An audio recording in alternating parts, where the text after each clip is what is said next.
प्रिय विद्यार्थियों, प्रिस्कार क्लासेस सरदार सिर के YouTube चैनल पर आप सबका हार्दिक स्वागत है।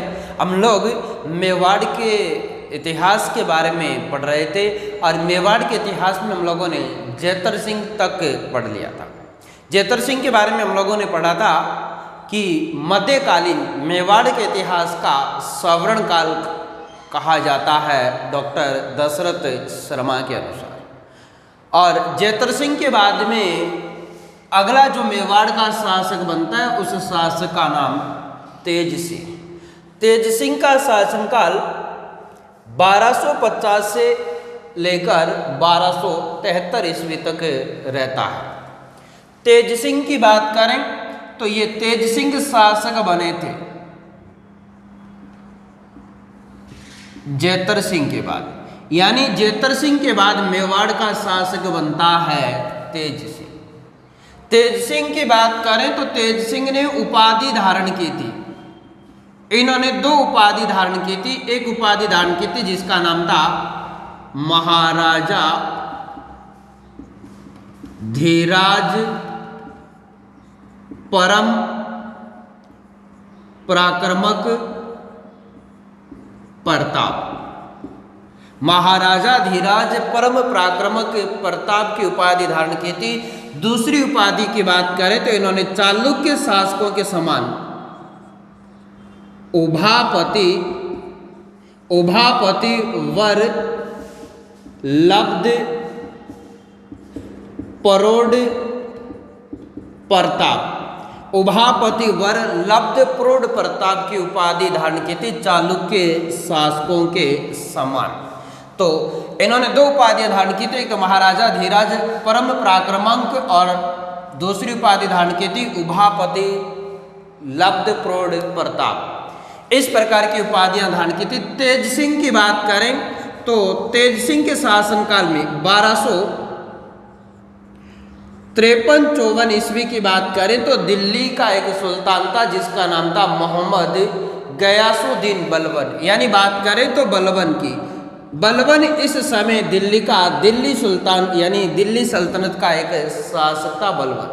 और बलबन अपने साम्राज्य विस्तार करने के लिए और इसने आक्रमण कर दिया चित्तौड़,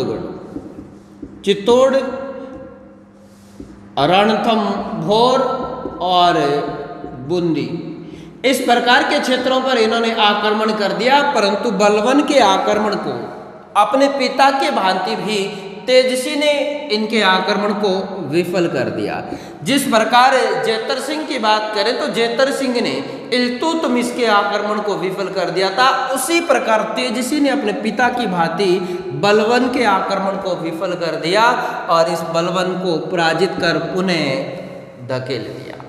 इसी तेज सिंह की बात करें तो इनके शासन काल में 1260 ईस्वी में बात करें तो इनके दरबार में कमलनाथ नामक एक चित्रकार रहता था और कमलनाथ ने ताड़पत्र या ताम्रपत्र पर एक चित्र बनाया था और उस चित्र का नाम है सरावक प्रतिक्रमण सूत्र चूर्णी।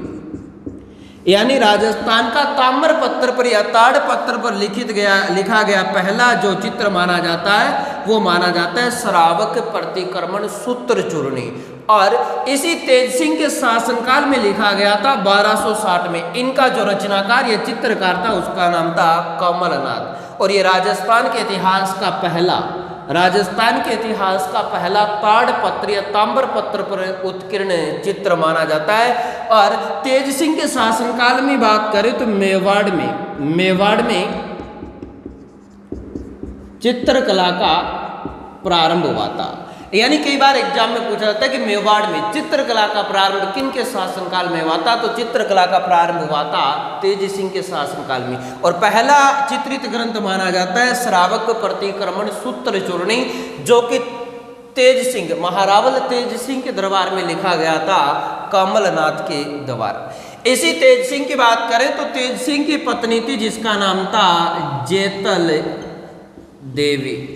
और जेतल देवी की बात करें तो जेतल देवी ने चित्तौड़ में श्याम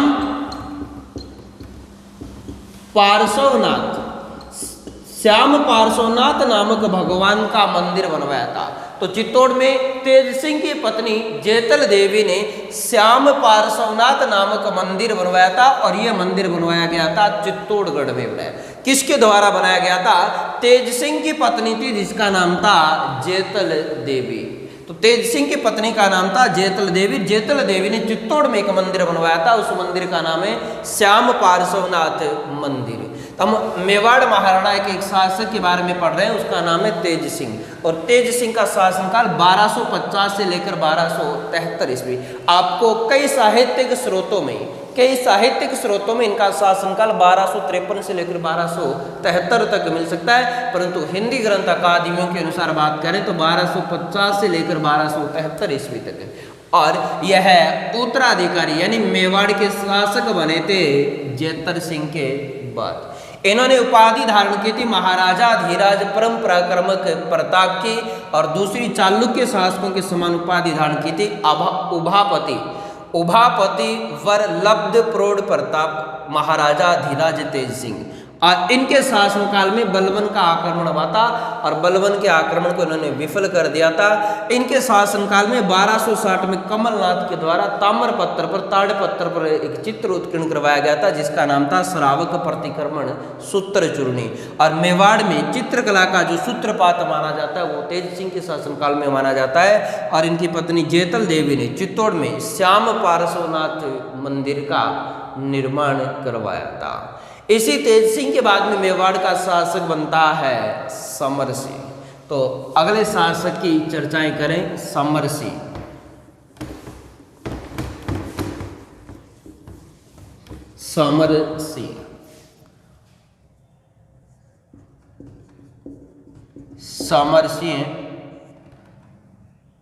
रावल समर सिंह 1273 ईस्वी से 1302 ईस्वी तक। 1273 ईस्वी से लेकर 1302 ईस्वी तक मेवाड़ के शासक रहे थे समर सिंह। समर सिंह की बात करें तो ये है मेवाड़ के शासक बने थे। मेवाड़ के शासक बने थे तेज सिंह के बाद, यानी तेज सिंह के बाद मेवाड़ के शासक बने थे समर सिंह। और समर सिंह की बात करें तो समर सिंह के समय की बात करें तो 1299 ईस्वी में दिल्ली का एक सुल्तान था। दिल्ली के सुल्तान का नाम था अलाउद्दीन खिलजी। दिल्ली के सुल्तान अलाउद्दीन खिलजी ने एक अभियान भेजा था जिस अभियान का नाम था गुजरात अभियान। और गुजरात अभियान की बात करें तो गुजरात अभियान ने इनके प्रसिद्ध दो सेनापति थे, उल्लुग खां और नुसरत खां लेकर जा रहे थे। खिलजी की सेना जालोर से गुजरना चाहती थी, परंतु जालोर का चौहान शासक था जिसका नाम था कानड़ दे, और कानड़ दे ने जालोर से गुजर नहीं दिया। तब खिलजी की सेना गुजरी थी चित्तौड़ से, और इस समय चित्तौड़ का शासक था समर सिंह। समर सिंह ने अलाउद्दीन खिलजी की सेना से कर वसूला था, यानी खिलजी की सेना चित्तौड़ से गुजरी थी, चित्तौड़ से गुजर रही थी, उस समय इस समर सिंह ने कर वसूला था। और इसी रावल समर सिंह की बात करें तो इन्होंने गुजरात को तुर्कों से मुक्त करवाया था, यानी तुर्कों से मुक्ति दिलाने वाला शासक कहा जाता है। एक लेख प्राप्त होता है, उस लेख का नाम है आबू लेख, और आबू लेख में लिखा गया है कि समर सिंह ने गुजरात को तुर्क आक्रमणकारियों से मुक्ति दिलाई थी, तुर्कों से मुक्त किया था गुजरात को। इसी समर सिंह की बात करें तो समर सिंह के दो पुत्र थे। एक पुत्र का नाम था कुंभकर्ण और दूसरा पुत्र था रतन सिंह। यानी समर सिंह के दो पुत्र थे, बड़े पुत्र का नाम था रतन सिंह, छोटे पुत्र का नाम था कुंभकर्ण। समर सिंह ने अपना उत्तराधिकारी बनाया था रतन सिंह को। और समर सिंह ने अपना उत्तराधिकारी रतन सिंह को नियुक्त करने के कारण इनका छोटा पुत्र कुंभकर्ण, और कुंभकर्ण चला जाता है नेपाल। नेपाल चला जाता है और नेपाल जाकर एक वंश की नींव डालता है जिस वंश का नाम था राणा शाही वंश। यानी नेपाल की बात करें तो नेपाल में एक वंश चलता है जिसका नाम है राणा शाही वंश, और राणा शाही वंश का जो संस्थापक माना जाता है वो कुंभकर्ण माना जाता है। और कुंभकर्ण रावल रतन सिंह का भाई और समर सिंह का पुत्र था। तो इस आधार पर हम कह सकते हैं कि मेवाड़ के गुहिलों की एक शाखा चलती है नेपाल में, और नेपाल के गुहिलों की शाखा का जो संस्थापक माना जाता है वह कुंभकर्ण माना जाता है। तो इस प्रकार की बात करें तो रावल समर सिंह का शासनकाल 1273 ईस्वी से लेकर 1302 ईस्वी तक है। यह तेज सिंह के बाद मेवाड़ के शासक बने थे। इनके समय दिल्ली का सुल्तान था अलाउद्दीन खिलजी। अलाउद्दीन खिलजी ने गुजरात पर आक्रमण करने के लिए सेना भेजी थी, और गुजरात से जो सेना जा रही थी वो चित्तौड़ से गुजरती है। चित्तौड़ से गुजरने के कारण समर सिंह ने खिलजी की सेना से कर वसूला था, और इन्हें आबू लेक में इन्हें कहा गया है कि गुजरात को तुर्कों से मुक्ति दिलवाने वाला कहा गया है। और इनके दो पुत्र थे कुंभकर्ण और रतन सिंह। इन्होंने अपना उत्तराधिकारी रतन सिंह को नियुक्त किया था, और रतन सिंह को नियुक्त करने के कारण कुंभकर्ण नेपाल चला जाता है और नेपाल में एक वंश की स्थापना करता है, और उस वंश का नाम था राणा शाही। तो अगले शासक के रूप में बात करें तो रावल रतन सिंह।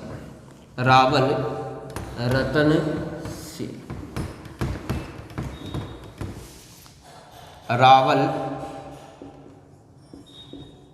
रतन सिंह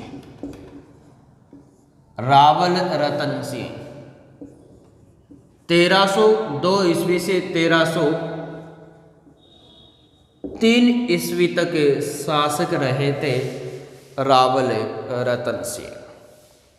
रावल रतन सिंह की बात करें तो यह शासक बने थे समर सिंह के बाद। यानी समर सिंह के बाद मेवाड़ के शासक रावल रतन सिंह बने थे। अभी हमने समर सिंह में पढ़ा था कि समर सिंह के दो पुत्र थे। बड़े पुत्र का नाम रतन सिंह था, छोटे पुत्र का नाम कुंभकर्ण था। कुंभकर्ण नेपाल चला जाता है और मेवाड़ का शासक रावल रतन सिंह बनता है। तो रावल रतन सिंह की बात करें तो इनके पिता का नाम समर सिंह था, और समर सिंह के बाद ये मेवाड़ का शासक बनता है। रावल रतन सिंह की पत्नी की बात करें तो इनकी पत्नी का नाम था नागमती। यानी एक पत्नी थी, उस पत्नी का नाम था नागमती। और दूसरी पत्नी की बात करें तो दूसरी पत्नी थी इनकी जिसका नाम था पद्मिनी। रावल रतन सिंह के दो पत्नियां थी, नागमती और पद्मिनी। पद्मिनी की बात करें तो इनके बारे में हमें जानकारी मिलती है। मलिक मोहम्मद जायसी का ग्रंथ है और उस ग्रंथ का नाम है पद्मावत। पद्मावत में लिखा गया है कि पद्मिनी एक क्षेत्र पड़ता है जिसका नाम है सिहल द्वीप, और इसी सिहल द्वीप को वर्तमान में कहा जाता है श्रीलंका। कई इतिहासकार कहते हैं कि इस सिहल द्वीप को वर्तमान में श्रीलंका कहा जाता है, और इस श्रीलंका के सिहल द्वीप की जो राजकुमारी थी उस राजकुमारी का नाम था पद्मिनी। इस पद्मिनी की बात करें तो पद्मिनी के बारे में जानकारी प्राप्त होती है कि इनके पिता का नाम था गंधर्व सेन। यानी पद्मिनी के पिता का नाम था गंधर्व सेन, और इसकी माता की बात करें तो इनकी माता का नाम था चंपावती। यानी पद्मिनी और एक थी नागमती, ये दो पत्नियां थी रावल रतन सिंह की। और पद्मिनी की बात करें तो ये सिहल द्वीप श्रीलंका की राजकुमारी थी। इनके पिता का नाम गंधर्व सेन था, इनकी माता का नाम था चंपावती। इनकी जो कथानक मिलती है वो मिलती है हमें 1540 में एक कविता जिसका नाम था मालिक मलिक मोहम्मद जायसी। और मलिक मोहम्मद जायसी ने एक ग्रंथ लिखा था जिसका नाम था पद्मावत। और पद्मावत में इन्होंने लिखा है कि इस पद्मिनी के पास एक तोता था, उस तोते का नाम था हीरामन। हीरामन नामक तोता था और ये हीरामन नामक तोता एक दिन यहाँ से उड़ान भरकर और राजस्थान में आ गया। राजस्थान में गागरोन में आया था। गागरोन में किसी ब्राह्मण ने इस तोते को पकड़ लिया और उस ब्राह्मण ने रावल रतन सिंह को बेच दिया और रावल रतन सिंह ने इस तोते को खरीद लिया। एक दिन की बात है, इस हीरामन तोते के सामने रतन सिंह की पत्नी नागमती कहती है कि मेरे से सुंदर इस संसार में कोई सुंदरी नहीं है। तब इस हीरामन तोते के बारे में उल्लेख मिलता है कि मानव की तरह हुबहू नकल करने वाला तोता था, मानव की तरह बोलने वाला तोता था। इस हीरामन तोते ने कहा था कि जिस तालाब में हंस नहीं होते हैं वहाँ बुगला भी हंस कहलाता है। तुम तो कैसी विश्व सुंदरी हो, सुंदरी तो हमारी सिहल द्वीप की राजकुमारी है पद्मिनी। अगर आप उसकी सुंदरता को देखोगे तो आप मोहित ही रह जाओगे। और इस बात को सुन लिया रतन सिंह। रतन सिंह हीरामन तोते की बात सुनते ही हीरामन तोते से पद्मिनी की सुंदरता के बारे में जानता है और पद्मिनी की सुंदरता को जानकर इस हीरामन तोते के साथ सिहल द्वीप चला जाता है और सिहल द्वीप में योगी का वेश धारण करता है। बसंत पंचमी के दिन किसी मंदिर में इनकी मुलाकात होती है और यही मुलाकात इनकी प्रेम प्रसंग में बदल जाती है और प्रेम प्रसंग में बदलने के कारण यह गंधर्व से इनको विवाह के लिए राजी कर लेता है रतन सिंह। और रतन सिंह इनके साथ विवाह कर लेता है। विवाह करके पुनः अपने साम्राज्य की बात करें तो इनके इस समय जो राजधानी थी और वो राजधानी थी चित्तौड़गढ़। वापस चित्तौड़गढ़ आ जाता है, यानी रतन सिंह पद्मिनी के साथ विवाह करके चित्तौड़गढ़ आ जाता है। और चित्तौड़गढ़ में इन्हीं के दरबार में एक तांत्रिक ब्राह्मण रहता था और उस ब्राह्मण का नाम था राघव चेतन। राघव चेतन नामक ब्राह्मण रहता था रतन सिंह के दरबार में। और राघव चेतन ने अपनी जिंदगी में कभी भी इतनी सुंदर महिला को नहीं देखा और ये पद्मिनी की सुंदरता को देखते ही इनका मन ललचा जाता है और यह पद्मिनी को पाने की चेष्टा करता है। पद्मिनी पर तांत्रिक विद्या का प्रयोग करता है और इस तांत्रिक विद्या की घटना की जानकारी रावल रतन सिंह को प्राप्त हो जाती है। रावल रतन सिंह इनका अपमान कर देता है, इसे भरे दरबार से निष्कासित कर देता है। निष्कासित करने के कारण यह अपना अपमान समझकर चला जाता है दिल्ली। अपना अपमान समझकर राघव चेतन चला जाता है दिल्ली। और दिल्ली की बात करें तो दिल्ली में इस समय खिलजी वंश का शासक था, उसका नाम था अलाउद्दीन खिलजी।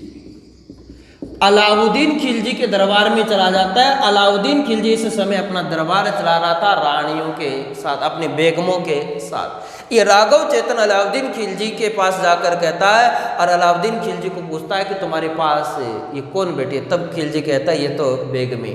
ये कैसी बेगमें हैं? बेगम पत्नी रानी तो उस मेवाड़ के छोटा सा साम्राज्य मेवाड़ साम्राज्य का एक शासक है रावल रतन सिंह। और रावल रतन सिंह की एक इतनी सुंदर पत्नी है, इतनी जैसे यानी देखोगे तो मुँह से पानी आ जाएगा, इतनी सुंदर सुंदरी है। और इस सुंदरी के बारे में यानी पद्मिनी के बारे में, पद्मिनी की सुंदरता का बढ़ा चढ़ाकर बखान करता है राघव चेतन अलाउद्दीन खिलजी के समक्ष। अलाउद्दीन खिलजी के समक्ष इतनी सुंदरता का वर्णन किया गया था। अलाउद्दीन खिलजी ने रतन सिंह को पत्र लिखा और पद्मिनी को शाही हरम में भेजने के लिए कहा था, परंतु ये रतन सिंह एक राजपूत शासक था। राजपूत मर मिटना और बलिदान देना जानते थे और इन्होंने मना कर दिया। अलाउद्दीन खिलजी को चुनौती दे डाली।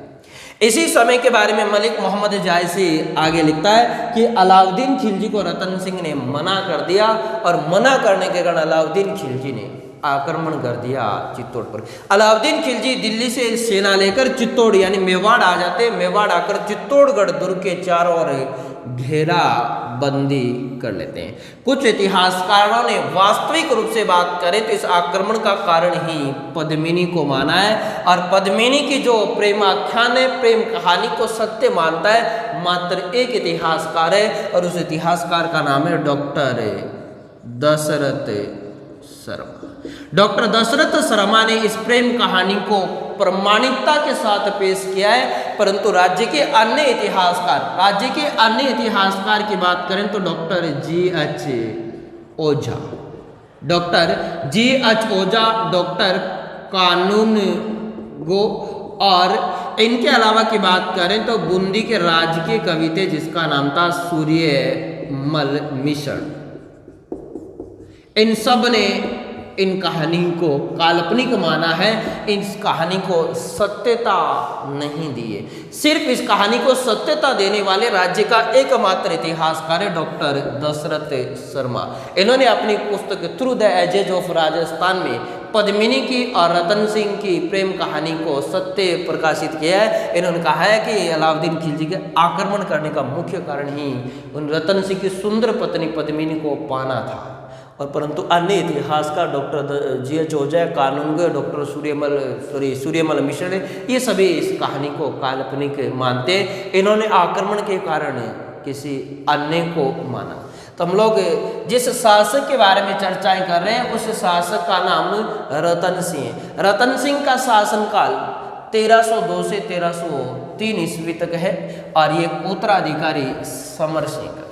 रतन सिंह का शासनकाल सिर्फ 1 वर्ष रहा था, 1302 से लेकर 1303 ईस्वी तक, और इनकी पत्नी का नाम था नागमती, इनकी दूसरी पत्नी थी, इसका नाम था पद्मिनी। पद्मिनी की बात करें तो सिंहल द्वीप का कोई शासक था, उसका नाम था गंधर्व सेन, और इनकी माता का नाम था चंपावती। और इस पद्मिनी की कहानी 1540 ईस्वी में मलिक मोहम्मद जायसी ने ग्रंथ लिखा था पद्मावत में, और पद्मावत में इनकी जानकारी प्राप्त होती है। और इनके दरबार में एक तांत्रिक ब्राह्मण रहता था जिसका नाम था राघव चेतन, और राघव चेतन को रतन सिंह ने अपने दरबार से निष्कासित कर दिया, और दरबार से निष्कासित करने के कारण ये दिल्ली के सुल्तान अलाउद्दीन खिलजी के पास से चला जाता है, और खिलजी पद्मिनी को पाने के लिए चित्तौड़ पर क्या कर देता है, आक्रमण कर देता है। आशा करता हूँ यहाँ तक की कहानी आप सबको समझ में आई होगी। आगे की कहानी की हम लोग चर्चाएं करें।